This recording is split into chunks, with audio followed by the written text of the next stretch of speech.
ഇന്നത്തെ മാംഗല്യം സീരിയലിലെ full episode review ആണ്. അപ്പോൾ ഇന്നത്തെ എപ്പിസോഡിനകത്ത് നമ്മുടെ നന്ദനാണെങ്കിൽ അർച്ചനയായിട്ട് വലിയൊരു വഴക്കുണ്ടാവുകയാണ്. അർച്ചനയോട് പറയണം, അർച്ചന മേലാൽ ഈ കുടുംബത്തിൻ്റെ ആവശ്യമില്ലാത്ത കാര്യത്തിൽ കയറി ഇടപെടാൻ നിൽക്കില്ല. അർച്ചന മനസ്സിൽ തോന്നുന്ന കാര്യങ്ങൾ മറ്റുള്ളവരുടെ മനസ്സിലും കൂടെ അടിച്ചേൽപ്പിക്കണോ? അർച്ചനയ്ക്ക് എന്തിനാണ് ഈ വാശി? ഈ കുടുംബത്തിൽ പ്രശ്നം ഉണ്ടാക്കാനാണോ അർച്ചന നടക്കുന്നത് എന്ന് അർച്ചനയോട് ദേഷ്യപ്പെട്ട് ചോദിക്കണം. പിന്നെ അർച്ചന, ഞാൻ മറ്റൊരു കാര്യം പറയാം, ഇനി മേലെ അർച്ചന ആവശ്യമില്ലാത്ത കാര്യത്തിൽ ഇതിൻ്റെ ചൊല്ലി ഇടപെട്ടോണ്ടെന്ന അർച്ചന ഇന്ന് വരെ പരിചയമില്ലാത്ത നന്ദനെ മറ്റൊരു മുഖം കൂടെ അർച്ചന പരിചയപ്പെടേണ്ടി വരും. അത് പാടില്ല എന്നാണ് നന്ദൻ ആഗ്രഹിക്കുന്നത് എന്ന് അർച്ചനയോട് ഭയങ്കരമായിട്ട് ഷൗട്ട് ചെയ്തങ്ങ് പറയുവാണ്.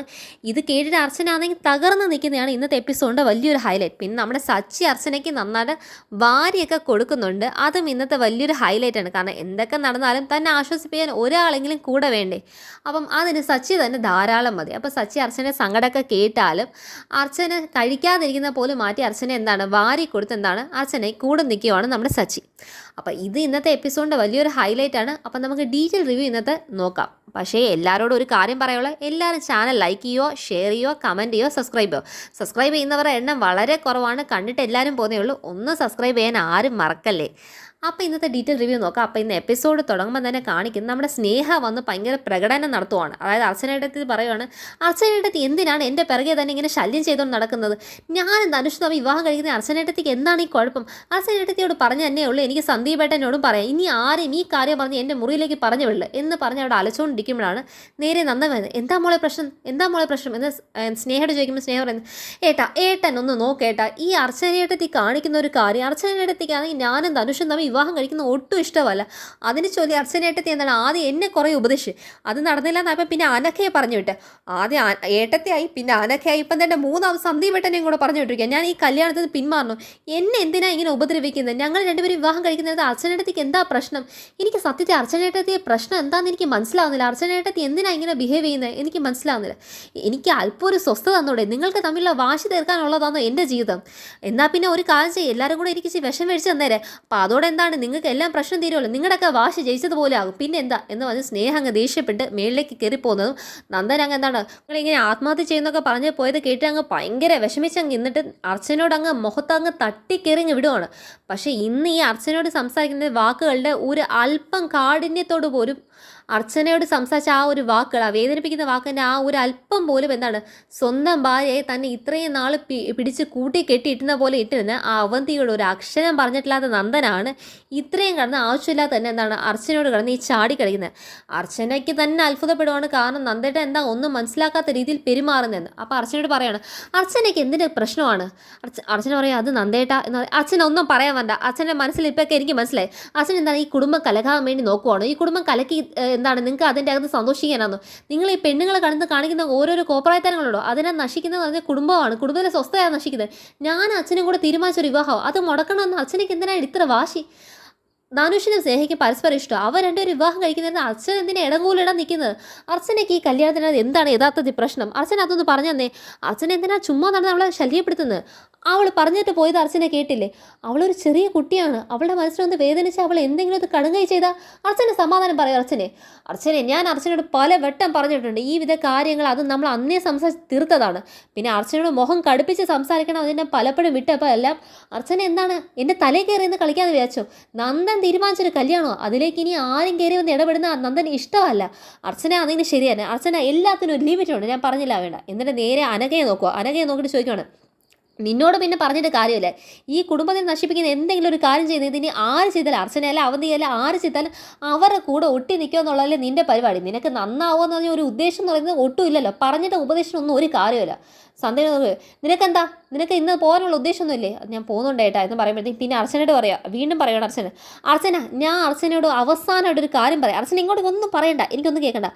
അർച്ചന ഇതുപോലെ വീണ്ടും ഈ കാര്യം പറഞ്ഞിട്ട് വെറുതെ പിറകെ നടക്കുകയാണെങ്കിൽ, ആവശ്യമില്ലാതെ കല്യാണം മുടക്കാനുള്ള പദ്ധതിയായിട്ട് അർച്ചന നടക്കുകയാണെങ്കിൽ, അർച്ചന ഈ കാര്യത്തിന് ഈ കുടുംബത്തിൻ്റെ ആവശ്യമില്ലാത്ത കുടുംബത്തിന് പ്രശ്നം ഉണ്ടാക്കാൻ വേണ്ടി അർച്ചന നടക്കുകയാണെങ്കിൽ, അർച്ചന ഇന്ന് വരെ പരിചയമില്ലാത്ത നന്ദൻ്റെ മറ്റൊരു മുഖം പരിചയപ്പെടേണ്ടി വരും. ആ മുഖം അർച്ചന പരിചയപ്പെടലെന്നാണ് എൻ്റെ ആഗ്രഹം. ഈ നന്ദൻ ഈ കാണുന്ന ഈ ചിരിച്ച മുഖം മാത്രമല്ല, മറ്റൊരു മുഖം കൂടെ ഉണ്ട്. ആ മുഖം കൂടെ അർച്ചന പരിചയപ്പെടേണ്ടി വരും. അർച്ചനയ്ക്ക് ഇനി ഞാൻ പറഞ്ഞില്ല എന്ന് വേണ്ട, അർച്ചന ഇത് ഇനി മനസ്സിൽ വെച്ചു പെരുമാറിക്കണം. അല്ലാതെ ഇനി ഇതുപോലെ അർച്ചനയെ ഞാൻ ഒരു വെട്ടം കൂടെ കണ്ട ഇങ്ങനെ ആവത്തില്ല നമ്മൾ തമ്മിൽ പിന്നുള്ള സംസാരം. അത് അർച്ചന ഓർത്തോണം എന്ന് പറഞ്ഞിട്ട് നന്ദൻ അങ്ങ് പോവാണ്. അർച്ചനയ്ക്കാണെങ്കിൽ സങ്കടം സഹിക്കാൻ വയ്യ, സന്ദീപിനും സഹിക്കാൻ വയ്യ, അതുപോലെ അനഘയ്ക്ക് സഹിക്കാൻ വയ്യ. ആർക്കും സത്യസന്ധമായിട്ട് തുറന്ന് പറയാൻ പറ്റില്ല. നിന്റെ ഭാര്യയായിട്ട് വല്ല ബന്ധമുണ്ടോ ധനുഷ് എന്നുള്ളതാണ് ഞങ്ങളുടെ പേടിയെന്ന് നന്ദൻ്റെ മുഖത്ത് നോക്കി പറയാനാണ്. അത് ആർക്കും പറയാൻ വയ്യ. ആ ഒരു മാന്യത എല്ലാം കീപ്പ് ചെയ്ത് നിൽക്കുവാണ്. അതിനെന്താണ് നന്ദൻ കയറി അങ്ങ് മുതലെടുത്ത് താൻ വലിയ ഹീറോ കളിക്കാനായിട്ട് നിൽക്കുവാണ്. പിന്നെ സങ്കടപ്പെട്ട് അവിടെ നിന്ന് അങ്ങ് പോകുന്നതാണ് കാണിക്കുന്നത്. പിന്നെ കാണിക്കുന്നത് രാത്രിയാണ്. രാത്രി കാണിക്കുന്ന നമ്മുടെ എന്താണ് വൃന്ദാവനം വീട്ടിനകത്ത് സന്ദീപാണ് ഈ മുറ്റത്തുനിന്ന് ഭയങ്കര ആലോചന പറഞ്ഞാൽ ഭയങ്കര ആലോചന. ഉടനെ അനുപേട്ടൻ വരുന്നത്. അനുപേട്ടൻ ചോദിക്കുന്നുണ്ട്, എന്താ സന്ദീപ് ഇവിടെ നിന്ന് ആലോചിക്കുന്നത്? സന്ദീപിനോട് പിന്നെ ഒരു കാര്യം ചോദിക്കുന്നുണ്ട്, സന്ദീപിന് ഈ വീടും സൗകര്യവും പരിസരമൊക്കെ ഇഷ്ടപ്പെട്ടിട്ടുണ്ടോ? സന്ദീപിന് പറ്റിയ അത്ര സൗകര്യമൊന്നും ഇല്ലയെന്ന് എനിക്കറിയാം, എന്നാൽ ഞാൻ ചോദിക്കുക. അത് അനുപേട്ട, എനിക്കത് കുഴപ്പമൊന്നുമില്ല, എനിക്ക് ഈ സൗകര്യങ്ങളൊക്കെ തന്നെ മതി. പിന്നെ അനുപേട്ട ഞാനൊരു കാര്യം പറയണമെന്ന്, അനുപേട്ട എങ്ങനെ അതിനെ എടുക്കുമെന്ന് എനിക്കറിയത്തില്ല, പക്ഷെ അനുപേട്ട നമുക്ക് ഈ വീട്ടിൽ നിന്നൊന്ന് മാറിയാൽ. അതെന്താ സന്ദീപേ? അല്ല, ആതിരയുടെ പ്രസവം അടുത്ത് വരുന്നു, ഇവിടുന്ന് സിറ്റിയിലേക്ക് വരെ പോകണമെങ്കിൽ ഒത്തിരി ദൂരമുണ്ട്. പിന്നെ അനുപേട്ടന് ജോലിക്കാനും ശരി തന്നെ, ആവണി നമുക്ക് പഠിക്കാനതിന് ശരി തന്നെ, സ്കൂളിലെല്ലാം പോകാനായിട്ട് ഏറ്റവും എളുപ്പം എന്ന് പറയുന്നത് ഇനി കുഞ്ഞിനും പ്രസവിച്ച് കഴിഞ്ഞാൽ അവൾ വീണ്ടും ഇവിടെ അല്ലേ വരേണ്ടത്. അപ്പോൾ ഒത്തിരി ദൂരമായി പോലെ അനുപേട്ട. അപ്പം ഏറ്റവും നല്ല സിറ്റിയിലേക്ക് ഒരു വീടെടുത്ത് മാറുന്നതല്ലേ നല്ലത്. അനുപേട്ടൻ ഒന്ന് പറഞ്ഞാൽ മതി, അച്ഛനും അമ്മയോട് സംസാരിച്ച് കഴിഞ്ഞാൽ ഞാൻ അതിനുള്ള ബാക്കിയുള്ള ഏർപ്പാടൊക്കെ നോക്കാം എന്ന് പറയും. അനു പറയുന്നുണ്ട്, ഈ ചിന്തയൊക്കെ ഉണ്ടായിരുന്നു സന്ദീപേ, ഞാൻ ഈ കാര്യത്തെക്കുറിച്ച് അന്വേഷിച്ചതാണ്.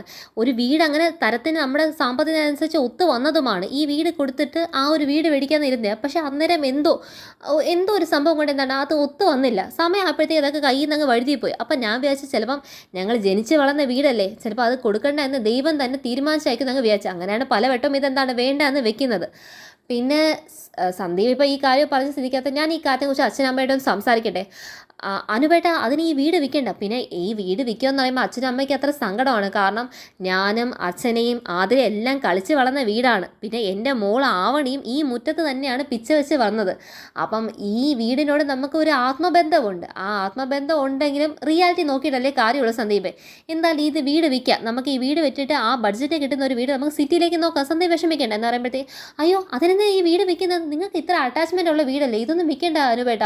സിറ്റിയിലൊരു വീട് മേടിക്കാനുള്ള പൈസ ഒക്കെ തരാനായിട്ട് സന്ദീപിന് പറ്റും, അതൊന്നും അനുപേട്ട വിഷമില്ല. അനുപേട്ട ഒരു കാര്യം അച്ഛനും അമ്മയോട് ഇതൊന്ന് സംസാരിക്കും എന്ന് പറയുമ്പോഴത്തേക്കും അനുപ പോയി എന്താണ് അച്ഛനും അമ്മയോട് സംസാരിക്കുമ്പോഴത്തേക്കും മാഷിനെ കമലടുത്തേക്കും വീട് കൊടുക്കുന്നതിനകത്ത് ഒട്ടും താല്പര്യമില്ല. ഞങ്ങൾ ഗതികേട് ഉണ്ടായിട്ട് പോലും ഈ വീട് കൊടുക്കണമെന്ന് പലപ്പോൾ ചിന്തിച്ചിട്ടുണ്ടെങ്കിലും അതൊന്നും നടക്കാനായിട്ട് പോയിട്ടില്ല. കാരണം ഈ വീട് ഐശ്വര്യങ്ങളും സന്തോഷവും സമാധാനം എല്ലാം തന്നെ, അത് ഈ വീടിൻ്റെയും കൂടെ ഐശ്വര്യമെന്ന് തന്നെയാണ്. ഞങ്ങളുടെ കയറിയ കാലം തൊട്ട് ഇത് സന്തോഷം മാത്രമേ കിട്ടിയിട്ടുള്ളൂ.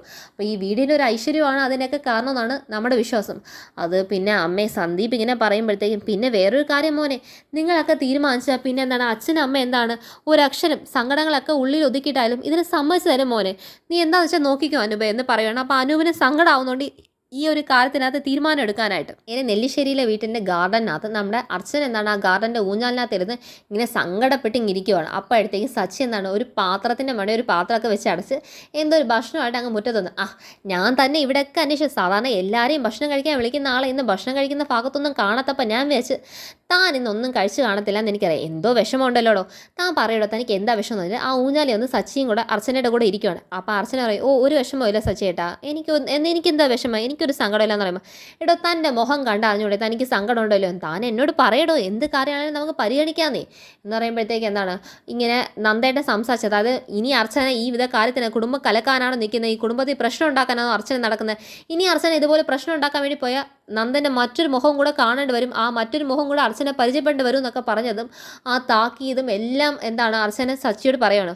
ഡോ ഇതായിരുന്നു ആ കാര്യം, ഇതിനാണോ താൻ ഇത്ര സങ്കടപ്പെടുന്നത്, ഏട്ടൻ വഴക്ക് പറഞ്ഞാണോ തനിക്ക് സങ്കടം, ഏട്ടൻ വഴക്ക് പറഞ്ഞതിനേക്കാളും തനിക്ക് സങ്കടം ഏട്ടൻ വഴക്ക് പറഞ്ഞ കാരണത്തിനാക്കി. എടോ താനൊന്ന് ആലോചിച്ച് നോക്ക്, ഏട്ടൻ്റെ സ്ഥാനത്ത് നിന്ന് ചിന്തിക്കുകയാണെങ്കിൽ എനിക്കറിയത്തില്ല സച്ചിയേട്ട എങ്ങനെയാണ് നന്ദേട്ടൻ ഇങ്ങനെയൊന്നും അല്ല, നന്ദേട്ടൻ ഞങ്ങൾ ധനുഷങ്ങ പാടെ മാറ്റിയെടുത്തിരിക്കുന്നത്, എനിക്കൊന്നും മനസ്സിലായി. എടോ ഇപ്പം താൻ പറഞ്ഞ ചില കാര്യങ്ങളൊന്നും എനിക്കറിയത്തില്ലായിരുന്നെങ്കിൽ ഞാൻ പോലും ധനുഷ് നല്ലവനാന്നല്ലേ വിചാരിക്കത്തുള്ളൂ. ഇപ്പം എനിക്ക് ചില കാര്യങ്ങളെക്കുറിച്ച് ധാരണ ഉള്ളത് കൊണ്ടല്ലേ ഞാൻ അങ്ങനെ വിശ്വസിക്കുന്നത്, അല്ലാന്നെങ്കിൽ ഞാനിപ്പം നന്ദേട്ടനെ പോലെ തന്നെ എന്താണ് അവനായിട്ടുള്ള വിവാഹമാണ് ശരിയെന്ന് പറഞ്ഞിട്ട് ഇരുന്നേനെ, തൻ്റെ കൂടെ ഞാൻ നിൽക്കത്തുമില്ലായിരുന്നു. അപ്പം ഈ നന്ദേട്ടൻ്റെ മനസ്സും അച്ഛൻ്റെ മനസ്സെന്ന് പറയുമ്പം അവർ ഉറപ്പിച്ച് വെച്ചിരിക്കുന്ന ഒരു കല്യാണം അത് താൻ മുടക്കാനായിട്ട് ഇറങ്ങുമ്പോൾ ഇതുപോലെ വഴക്കും ഇതുപോലത്തെ പറച്ചിലും എല്ലാം കേൾക്കേണ്ടി വരും. അതൊക്കെ സഹിച്ച് ഇതിൻ്റെ നിന്ന് മുടക്കാനാണെങ്കിൽ മാത്രമേ എൻ്റെ അർച്ചന ഇതിലേക്ക് ഇറങ്ങി തിരിക്കാവുള്ളൂ. അല്ലെങ്കിൽ ഇതുപോലെ വിഷമിച്ച് വന്ന് ഇവിടെ ഇരിക്കാനാണെങ്കിൽ ഈ പരിപാടി ഇതോടെ നിർത്തിയേക്കണം കേട്ടോ എന്ന് പറയുമ്പോഴത്തേക്ക് അല്ല അല്ല സച്ചേട്ടാ, എനിക്ക് അതിനേക്കാൾ വിഷമം ആ കാരണം മനസ്സിലാക്കിയില്ലല്ലോ എന്നതാണ്. നന്ദേട്ടൻ അങ്ങ് മാറിപ്പോയതാണ് എൻ്റെ ഏറ്റവും വലിയ വിഷമം. എടോ, അത് പിന്നെ അവർ ഉറപ്പിച്ച് നടത്താൻ നിൽക്കുന്ന കല്യാണമാണ് താൻ മുടക്കാൻ നടക്കുന്നത്. അപ്പം സ്വാഭാവികമായിട്ട് ഇങ്ങനത്തെ രീതിയിൽ എന്താണ് ഒരു അസ്വാരസ്യമൊക്കെ വരുമോ? അത് സഹിക്കാനുള്ള മനത്രാണി തനിക്ക് വേണോടോ?